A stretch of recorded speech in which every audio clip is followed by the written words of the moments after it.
Welcome to our storytelling series.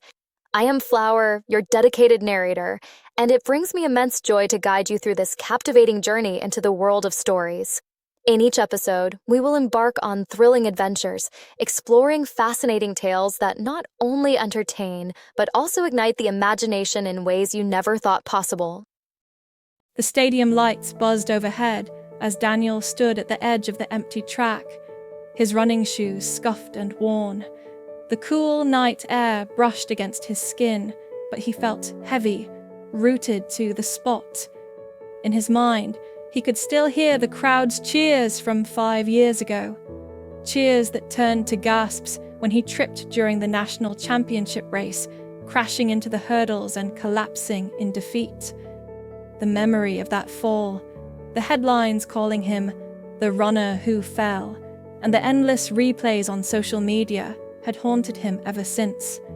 He quit running, quit dreaming, and took a job at a warehouse, stacking boxes in silence, letting the past define his future. But tonight was different.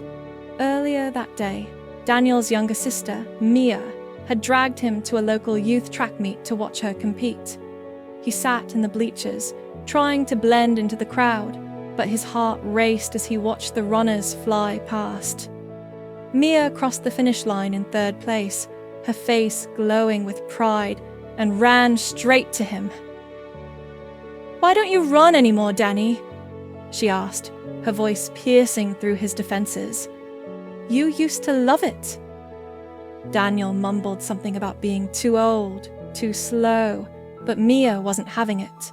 She handed him a crumpled flyer for an upcoming community race and said, "You can't let one fall stop you forever. Don't let the past steal your present." Those words echoed in Daniel's mind as he drove to the empty stadium that night, the flyer tucked into his pocket. He stared at the track, the hurdles still set up from an earlier practice, and felt the familiar knot of fear in his stomach. What if he fell again? What if everyone laughed? But then, he remembered Mia's words, and something shifted. The past wasn't a chain he had to wear.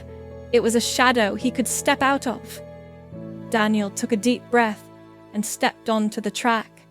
His first steps were shaky, his legs stiff from years of disuse, but as he ran, the rhythm of his heartbeat drowned out the echoes of that old fall. He approached the first hurdle, his body tensing, but instead of stopping, he leaped. His foot cleared the bar, and he landed, steady, strong. Hurdle after hurdle, he flew, not perfectly, but fearlessly. By the time he crossed the finish line, sweat dripping down his face, Daniel was grinning, the weight of the past dissolving into the night air. The next morning, Daniel signed up for the community race.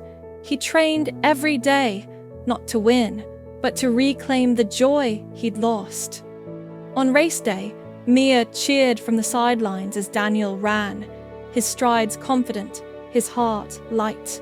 He didn't come in first, but he crossed the finish line standing tall, the crowd's applause washing over him like a cleansing rain. Months later, Daniel started coaching a youth track team, teaching kids not just how to run, but how to get back up after a fall.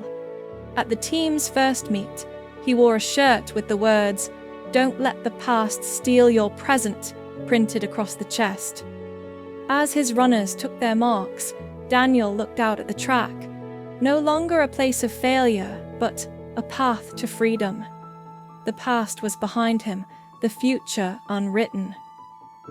But the present? The present was his to run,